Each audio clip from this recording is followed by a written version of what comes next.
position জানি না নাকি কি করছো তুই অত ইজি ধরতে পারবি না কিন্তু আগা আগা এই আমার বডি পজিশন তারপরে এই হাতে রিস্ট গ্যাপ দ্য রিস্ট এখানে ধরলে লাগবে না এখানে ধরলে ঢুকে দেবে প্রাক গ্যাপ দ্য রিস্ট এখানে চলে আয় এই জায়গায় ধর ওকে নাম তারপরে এটাকে মোচড় ছাড়ে দে মার এখানে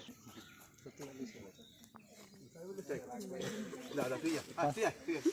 ভালো করছিস ধরে না হাতে করে আস্তে আস্তে আস্তে আস্তে চোট লেগে যাবে আমি আসতেই গেলাম ঠিক আছে আগে তুই সর তোর পয়সা রেখে দিয়ে দেখ আমার মুভমেন্ট দেখ এই আছে আরে হালকা আয় দেখ মুভমেন্ট